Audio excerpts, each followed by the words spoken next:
Okay, the oil comes out of the center port of the filter.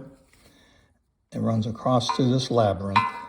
If I take my light clear over to the other side, there's a port that goes across here, and it comes out right at that upper gasketed joint.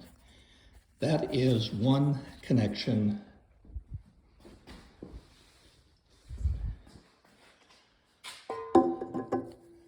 for the air-water cooler. Sets on top of the air-water cooler, so the oil comes out of this port through the cooler and back into this port. That port, if we shine a light into it, comes up into this long labyrinth. So that leads us to discuss this part of the crank. So this is where it gets interesting. It's probably not going to show up on the video, but on the top of this carrier, you can see the faint outlines that mimic these labyrinth paths. So when this carrier is flipped over onto here, the oil is coming up through here, jumps out to the oil filter, comes back in from the oil filter, goes up to here, shoots across, comes out on the other side, goes through the cooler, and back up into this labyrinth. At this point, with a couple of exceptions, is the first time the oil is actually going to be put to use. So what do I mean by that? So this spot right here is drilled straight down, and it's hard for me to show. I've done this with wires, but it takes such a turn that it doesn't show up. But if we look right down there and spray, that path there communicates with the opening where the oil comes out to lubricate the first bearing. There's a ring that allows the oil to go around the entire circumference of the bearing. And although I don't have all the bearing caps removed, each one of the bearings has a hole. This one in the middle has a bigger hole, not sure why.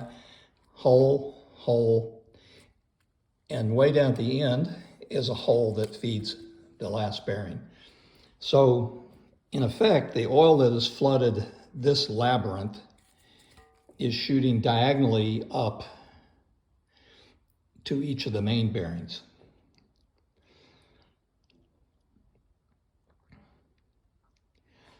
Now, the main bearings, and this is almost impossible for me to show you, you're just going to have to trust me, but the main bearings communicate oil-wise with the rod bearings. So here's a main bearing, and here's a rod bearing. And what you can't see is the oil comes out of this hole right here, but there's also a passageway that's drilled very carefully. I'm impressed that they can do it at all. There's a passageway that's drilled very carefully from this bearing up to this rod bearing, and then oil also comes out of the rod bearing. So to summarize,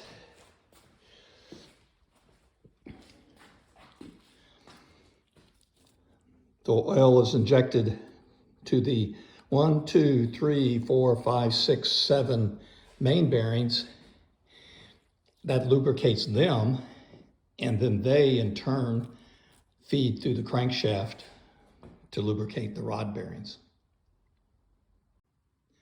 So the next feature I'm going to point out, you may have heard of piston squirters. I have never owned an engine that had piston squirters, but this one does. So now I own one. And Brandon at Slack Racing pointed out to me where these were, and they're fairly obvious once you see them. So I'm on the other crankshaft carrier for the other side, and I've taken the bearings off, the bearing shells off, and sure enough, right there is a cylinder with a small hole in it. And there's 1, 2, 3. Now, if we flip the carrier over, well, while I'm here, this area gets fed oil on the bearing, and then there's slots in the bearing shells, so this groove gets filled with pressurized oil. So some of that oil is fighting to get out, and it goes down the path of those small holes.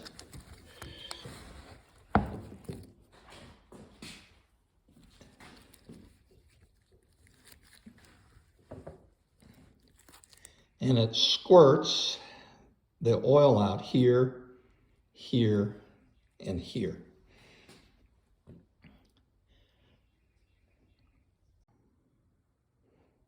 So actually, I've moved on to I'm focused on the other crankshaft carrier. They look very similar, and we've got the same thing. We have a piston squirter here, and if we pull the bearing shells out of the way, we have one there, and we have one there. So as I understand it, the piston squirters on the action side of things are pointing a spray of fine mist or spray of oil that basically is aimed at the bottom of 1, 2, 3 pistons on this bank and 1, 2, 3 pistons on this bank. My general understanding of piston squirters is they provide additional cooling by spraying relatively cool oil into the bottom of the piston, which is on its far side has the high temperatures of the combustion process.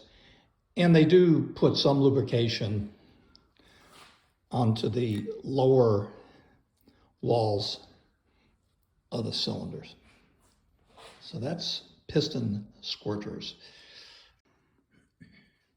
So at this point, we've figured out how the bottom end gets lubricated, the main bearings and the rod shaft bearings.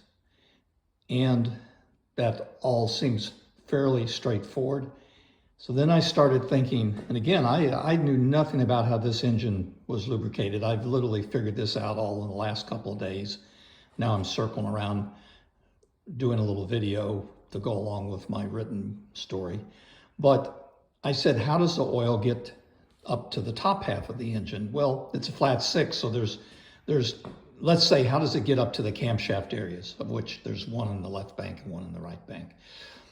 On my Porsche 944s, there was just simply a vertical passage that went from the big oil gallery down low, and it shot straight up, went through the head gasket, made it to a hole in the cylinder heads through there, came into the cam tower, and then dispersed the oil. This engine kind of caught me by surprise, but now that I see what's going on, it's fairly ingenious. There are 1, 2, 3, 4, 5, 6, 7, 8, 9, 10, 11, 12. There's 4 head bolts that hold the cylinder heads down tight against the head gasket. I've got this one stuck through. It doesn't come this far up, but it's jammed on the table but say the bottom inch of this engages a hole over here in the crankcase carrier. By the way, the crankcase carrier has its own set of bolts that attach the two halves together. So when you're done, you've got a very robust assembly from crankcase carrier to block to heads. But what I started noticing was we now established that the oil comes across and goes through the cooler and gets back into this labyrinth passage on this side.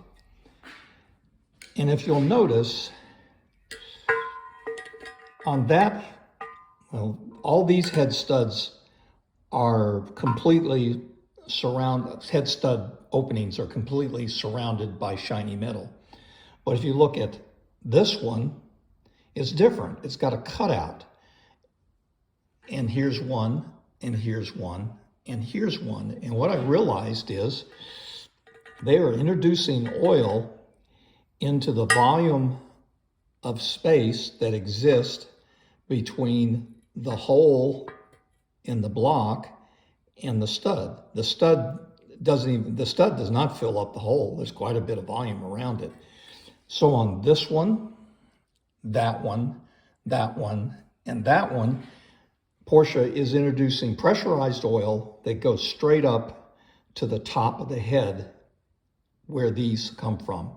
Now we'll get into that in just a minute, but because I'm going to have to flip everything over again and get some new pieces out. But just keep in mind that there's 1, 2, 3, 4 head studs that also serve as oil transfer passages up to the head to do some pretty important stuff up there.